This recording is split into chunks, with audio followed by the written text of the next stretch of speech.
When people hear the term junior college or community college, I think the mindset immediately shifts to like 13th grade, or they're just sheltering in school. They're there because they can't get into any place else. And I think the thing that would surprise anyone who cared to look behind the curtain is there's a lot of very, very motivated students at our campus. Everybody who gets to us comes with a different journey. They all have a different pathway. Some of them are here because they just haven't figured out what to do after high school. Some of them are here because it's a significantly more affordable option, and some of them because it's closer to home. I think that would be the biggest surprise, is that a very large chunk of our students, a very large majority of our students, are hyper motivated. They're cream of the crop. They just are here for non-academic reasons. In other words, it's not because they couldn't get in to a different school. I'm Varun Gupta. I teach economics at Wharton County Junior College. I come from a family of teachers. My late father was a professor at University of Houston for 49 years, and my late mother was a high school teacher, English, until I was born. And so in many ways, it was bound to happen. And once I remember when I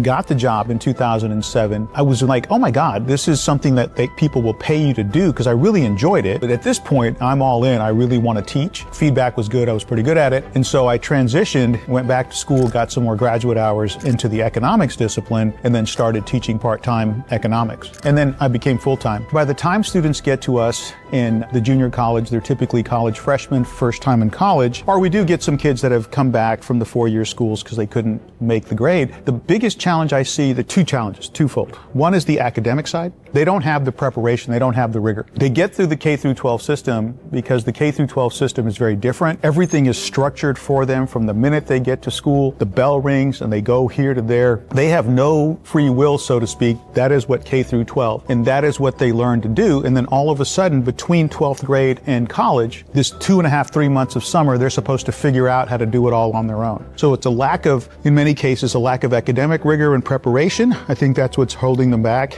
And then they just don't know how to literally do life, a lot of them. I have a lot of kids, unfortunately, that come to school on the first day. No pencil, no paper. I'm like, what are y'all expecting to happen? Well, in high school, they gave it to us. So that would be the academic challenge, the academic piece, that we just have to work with what we get. The financial side, kind of going back to what I said earlier, is especially, we see this more at the Richmond campus, a little bit more at the Wharton campus, is you have the first time in college, the first generation, the first person in their family to go to college. And that brings with it its own rewards and challenges, because maybe they're also working, maybe they're having to support and take care of the households, maybe they're from a large extended family and they wear a lot of different hats. So they're working those jobs, maybe 2 and 3 jobs, to put food on the table, to have gas in the car, and then they got to figure out how to make tuition. And again, I don't know the ins and outs of the Pell Grants and the financial aid. I just hear testimonially that, Mr. Gupta, I know this is what I need to do for my future, but rent is due tomorrow, so I have to work. In economics, we talk a lot about incentives, and the incentive that I want my students to focus on is a way of thinking and a thought process and critical thinking and being able to be value added to whoever they go work for. That's a long-term goal, but for them,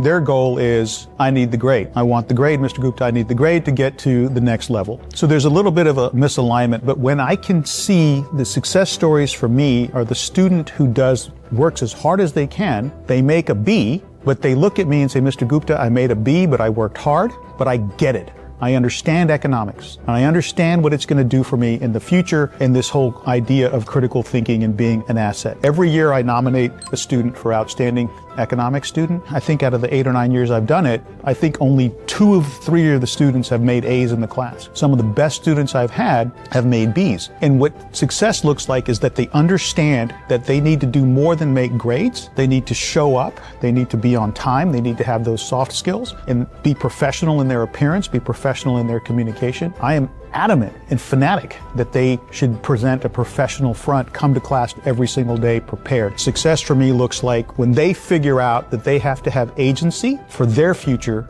and it's only really them who's going to get them where they want to be. My favorite mantra with them is, what got you here, community college, junior college, is not going to get you there. You're going to have to change your habits at some point. What I do hear is there's a lot of students that, because of economic times, because they are maybe the first time in college, college, they are the ones, they have to wear a lot of hats. They have to be a student, they have to be maybe a caregiver for an elderly relative, and they're also working 20, 30, 40 hours a week. And the typical jobs that students get at this age is not the sit behind a desk, easy, cushy job. They're work in the retail. I think a large majority of my students work in food service of some sort, and they put a lot of hours in. And if they're a bartender and they close at midnight and they got to turn around and come to Mr. Gupta's econ class at 9 o'clock in the morning, nobody's that good. So I think if the students that are maybe not eligible for Pell Grants, whatever those cutoffs are, if the money can reach those kids to take the financial piece off of their plates, because we lose, I don't know the data, but just in my classes, we lose students every semester. Hey, what happened? Mr. Gupta, I had to keep working. I had to pay rent. Because the education piece is going to pay off much later on, but they have to make rent today. So I think that's what I would say to anyone who's thinking of donating is it just takes the financial burden. So every little bit helps. So the way we talk about it in economics, we break up economics into micro and macro. Micro is the small individual picture and the macro is the big picture. It's very cliche, but the macro economy is made up of the micro individuals, the decisions that you and I make, the decisions that my students make. If they're in school to better their lives, to increase their earning potential, they're along the way, yay, everybody wins, they're going to help improve society. They're going to be more educated, their incomes will go up, they'll be able to contribute to the economy, buy houses, be stable. Housing brings stability. They won't have to work paycheck to paycheck. They'll be able to do savings. They can volunteer in the community and they can just be good, well-rounded citizens with that magic ticket, the golden ticket of a college degree, or some kind of a skill. It doesn't have to be a degree, something that they can do that can earn them the living in the lifestyle that they want. Whether it's a college degree, whether it's an associate's, whether it's a trade, the success for them is that they can live the life that they want to live. And along the way, as an added bonus, it helps the rest of us too, because our neighbors are stable, the social problems that come with poverty and some of the things that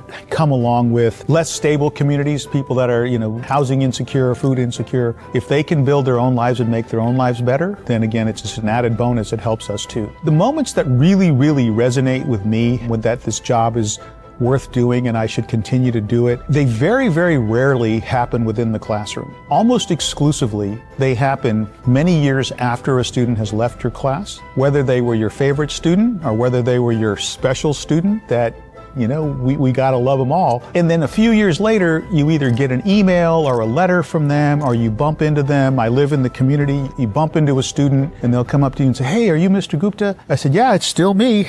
And they'll say, "I had you in class 5 years ago and I hated your guts when I had you." I'm like, "Okay, how do you improve from that?" And they said, "But you really taught me a lot. You taught me I need to be on time. You taught me about rigor. You taught me about these things, and that really changed my life." And so what really makes me passionate about doing this, and I had to learn this over the years of my teaching journey, it's not about the hour a day I spend with them, because that's a very different relationship. There's always going to be friction and pushing back and pushing boundaries and things like that. But I always tell them, I don't want you to like me now. I need you to appreciate me 5 years from now. And if I did anything here that makes you appreciate me 5 years from now, take a minute and let me know, because that's what keeps me going. So that's been a journey for me also. I had this sort of mindset that, well, they're in college, they got to figure it out, and here we go. And over the years, it kind of dawned on me that number one, you can't paint them all with the same brush. Yeah, they're all at WCJC, they're all taking an economics class, but everybody has a story. There's a story behind everybody. I unfortunately cannot